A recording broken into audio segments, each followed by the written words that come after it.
ارے چلنے والے ہزاروں تھے لیکن حضور نے پہچان لیا بلال ہی کی ہے. لیکن کبھی وہاں بھی آپ کو یہ نہیں بتائے گا, کبھی یہ نہیں بتائے گا. اچھا تیسری بات اسی حدیث سے یہ ہے کہ حضور علیہ السلام کو جب اتنا پتا ہے, اتنی دوری سے قدموں کی آہٹ سنے اور بلال ہی کی ہے وہ بھی پہچان لیے, تو سوال کرنے میں حکمت کیا ہے کہ اے بلال ایسا کون سا عمل کرتے؟ تو اس میں حکمت یہ ہے کہ ہمیں حضرت بلال کا مقام پتہ چلے. اگر ہمارے آقا پوچھے نہ ہوتے تو حدیث میں تذکرہ نہ ہوتا, حدیث میں تذکرہ ہوا تو تحیۃ الوضو کی فضیلت کے ساتھ ساتھ حضرت بلال کا مقام بھی تو پتہ چلا. ارے صرف اتنا ہی نہیں محترم, حضور جانتے تھے کہ کون سا عمل ہے, تبھی تو پوچھا اے بلال تمہارے پاس ایسا کوئی عمل ہے, اب بتا دو تاکہ عوام سمجھ جائے کہ کون سا عمل ایسا ہے. اچھا اس پر بھی حدیث صحیح مسلم, حضور علیہ السلام نے فرمایا, علماء موجود ہے میری ضرور اصلاح کرنا کوئی خامی ہو جائے گا, عریضت علی اعمال امتی. دیکھیں میں دوبارہ ریپیٹ کرتا ہوں, عریضت علی عمل امتی کا تذکرہ نہیں ہے, میرے کسی امت کا ایک عمل میرے سامنے پیش کیا گیا یہ نہیں ہے. عریضت علی اعمال امتی, میری امت کے تمام اعمال میرے سامنے پیش کیے گئے. ماضی کا صیغہ ہے نا عریضت, پاسٹ ٹینس, یعنی ہمارے آقا آج ہمارا اس علاقے میں جمع ہونا 1400 سال پہلے دیکھ لیا ہے. سبحان اللہ. یہ بھی ہمارا عمل ہے نا. آپ نے کل کیا آج کیا کر رہے ہیں, کل کیا کرنے والے ہیں, ہمارے آقا نے ایڈوانس میں دیکھ لیا. عریضت علی اعمال امتی, صرف آپ لوگوں کا نہیں, پوری امت میں جو بھی حضور کی, ہر کوئی حضور کا امت ہے, انسان بھی حضور کی امت میں سے ہے, جنات بھی ہیں, فرشتے بھی ہیں, جانور بھی ہیں, تو تمام کے عمل حضور علیہ السلام سے پوشیدہ نہیں ہے. اب کوئی یہ کہہ سکتا ہے اگرچہ صحیح مسلم میں ہو سکتا ہے روایت میں ضعف پایا گیا ہو, ان کو تو چاہیے نا کچھ نہ کچھ ڈھونڈنے کے لیے, تو ٹھیک ہے قرآن کریم سے پیش کرتے ہیں. سورہ الانعام آیت نمبر 75, وَكَذَلِكَ نُرِي إِبْرَاهِيمَ مَلَكُوتَ السَّمَاوَاتِ وَالْأَرْضِ. اللہ فرماتا ہے جس کا مفہوم یہ کہ اے حبیب اسی طرح ہم ابراہیم علیہ السلام کو دکھاتے ہیں ملکوت السماوات والارض, پوری کائنات میں جو کچھ بھی ہے وہ ابراہیم علیہ السلام کو دکھایا نہیں ہے. نوری کا لفظ ہے, استمراری ہے, ابھی بھی ابراہیم علیہ السلام کو ہم دکھا رہے ہیں. حضرت ابراہیم علیہ السلام اپنے قبر انور میں آرام فرما رہے ہیں, لیکن پوری کائنات ابراہیم علیہ السلام کی نظروں کے سامنے ہے. اور سیدی اعلیٰ حضرت نے اس پر بڑا پیارا نقطہ ارشاد فرمایا, فرماتے ہیں وَكَذَلِكَ, اللہ نے فرمایا اور اسی طرح, یعنی اے حبیب آپ کو بھی دکھا رہے ہیں, ابراہیم علیہ السلام کو بھی دکھا رہے ہیں. وَكَذَلِكَ نُرِي.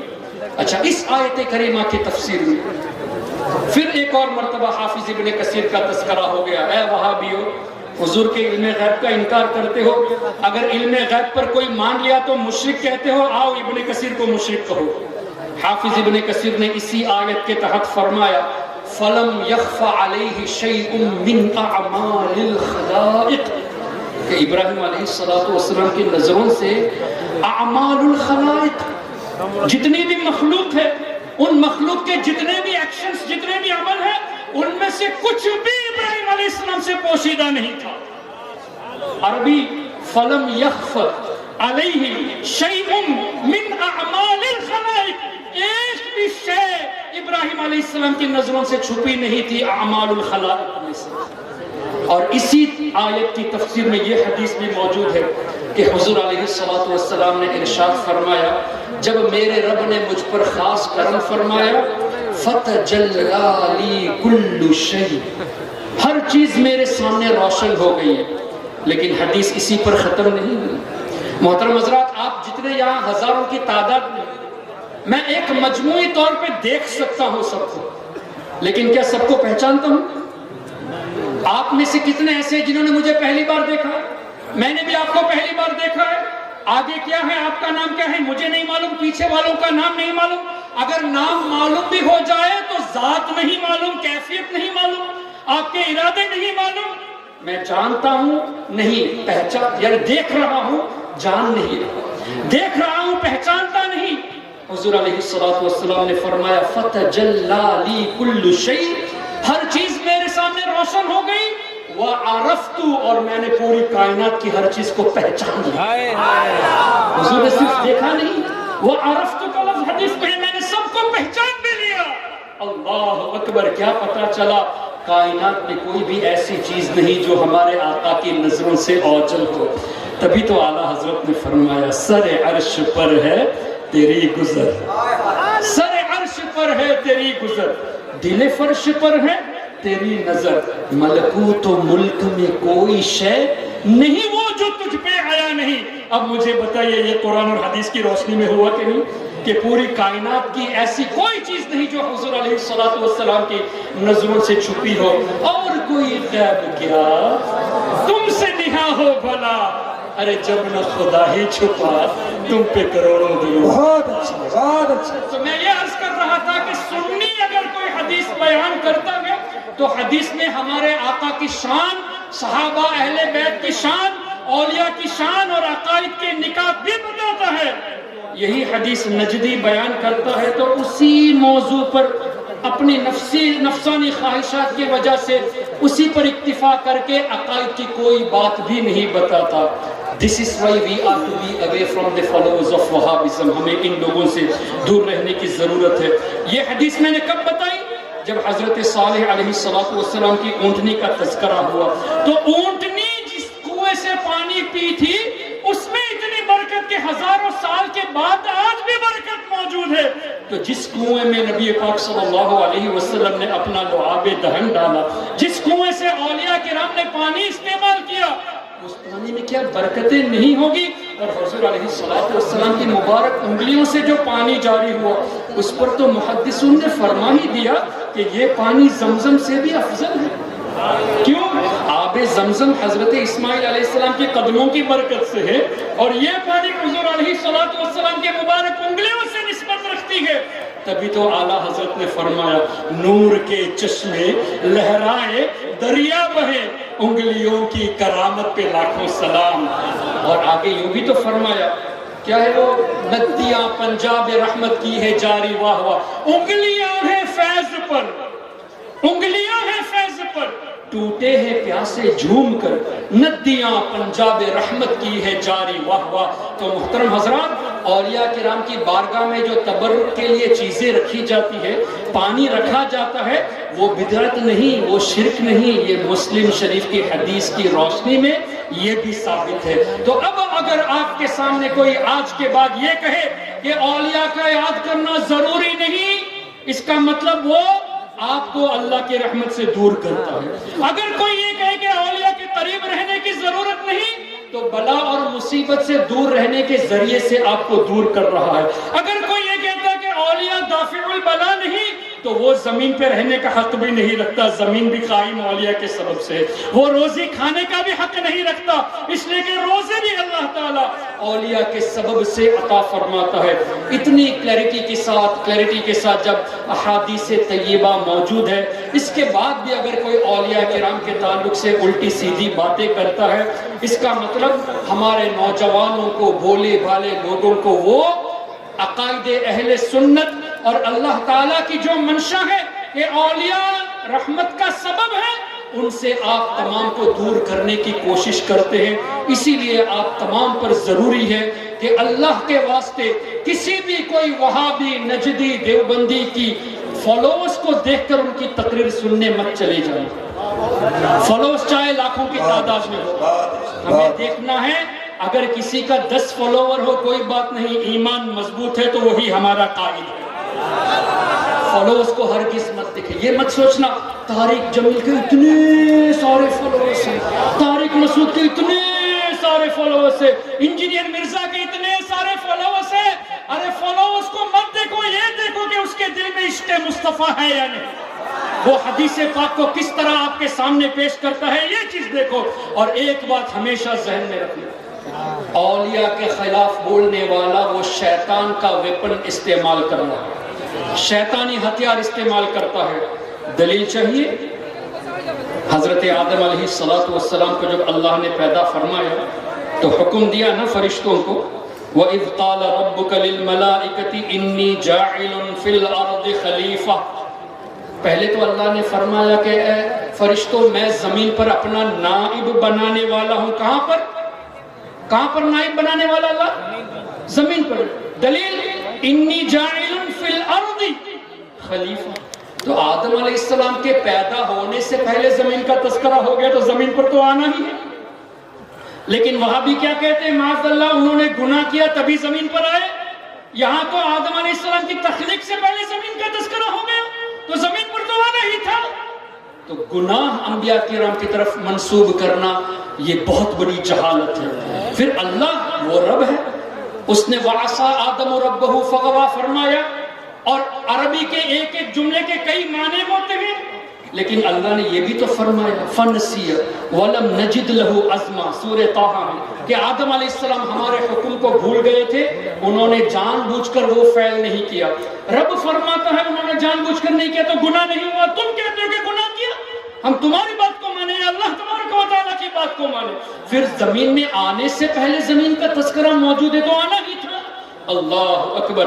پھر اللہ نے کیا فرمایا وَإِذْ قُلْنَا لِلْمَلَائِكَةِ اسْجُدُوا لِآدَمَ فَسَجَدُوا إِلَّا إِبْلِيسَ. تمام فرشتوں نے آدم علیہ السلام کو سجدہ تعظیمی کیا سوائے کس نے نہیں کیا سجدہ؟ کیا وہ فرشتہ تھا؟ تو حکم تو فرشتوں کو ہے. فَسَجَدَ الْمَلَائِكَةُ كُلُّهُمْ أَجْمَعُونَ إِلَّا إِبْلِيسَ. تو ابلیس کا تذکرہ کیوں ہوا؟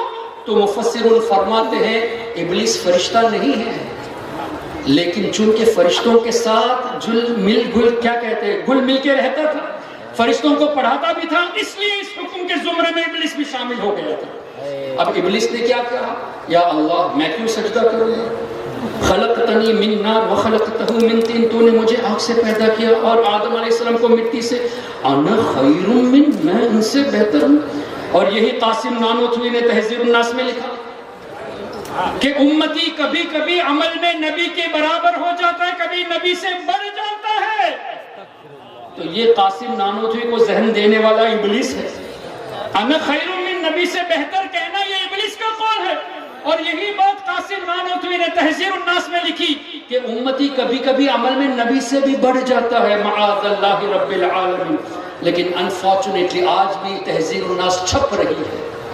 براہین قاطعہ جس میں خلیل احمد امبیٹوی نے لکھا کہ حضور علیہ السلام کے علم سے زیادہ تو اللہ نے شیطان کو علم دیا ہے, اور یہ بھی لکھا کہ حضور کا علم ثابت کرنے جاؤ گے تو یہ ایمان کا حصہ نہیں بلکہ شرک ہے.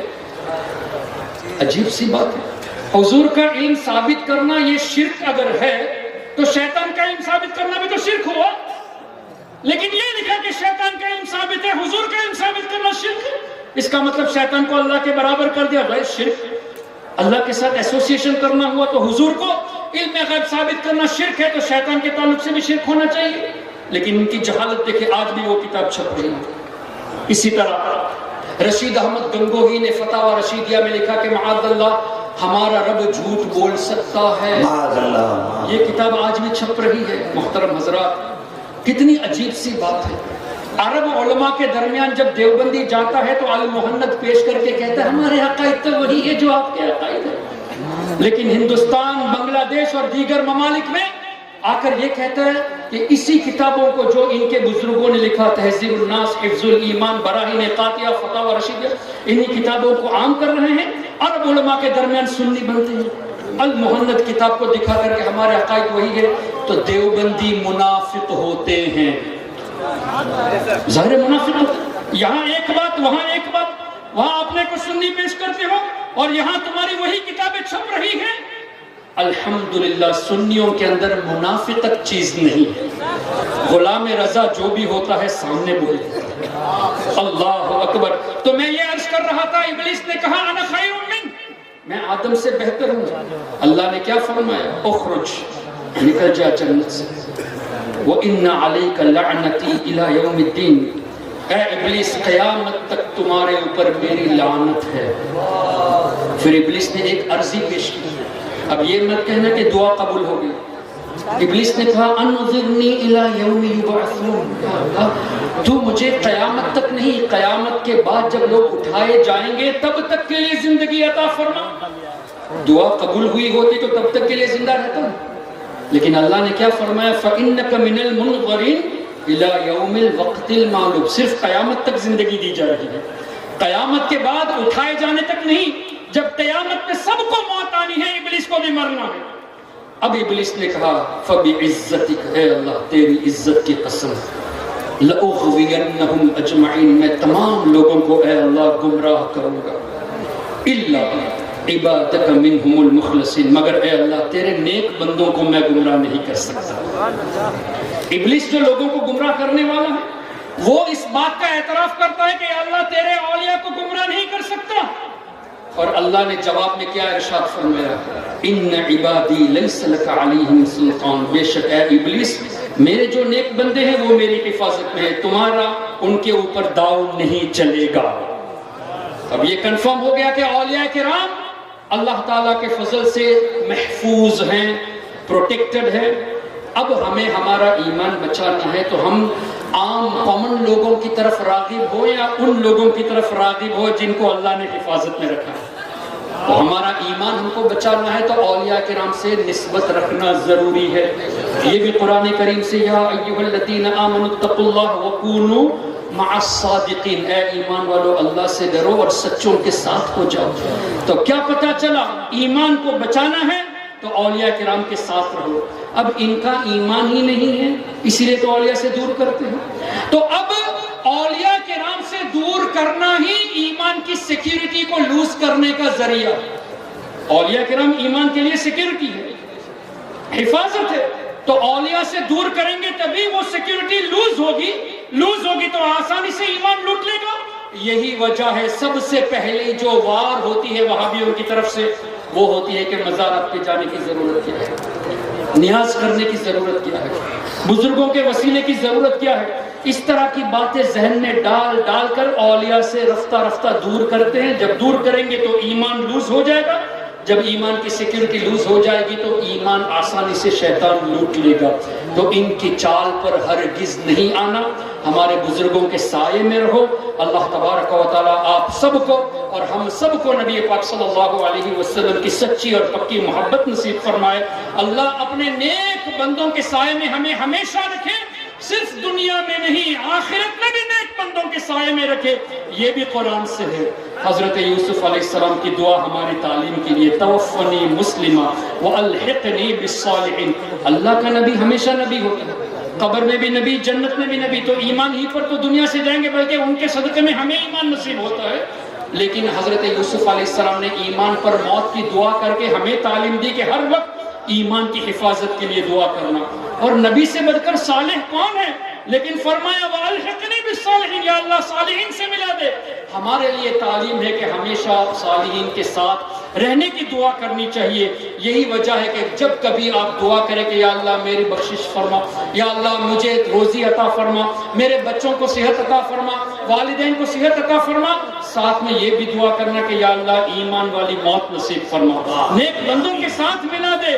تو اللہ سے دعا ہے کہ ان بزرگوں کے صدقے میں ہم سب کو اللہ تعالیٰ ایمان ہمارا مضبوط فرما دے۔ اور میری ایک یہ بھی دعا ہے، آپ سب بھی آمین کہہ دیں، اللہ تعالیٰ ہمیں ایمان والی زندگی، ایمان والی موت اور موت کے وقت سرکار غوث اعظم کا دیدار نصیب فرمائے۔ سبحانک اللہم و بحمدک، اشہد ان لا الہ الا انت، استغفرک و اتوب الیک۔ السلام علیکم ورحمۃ اللہ وبرکاتہ۔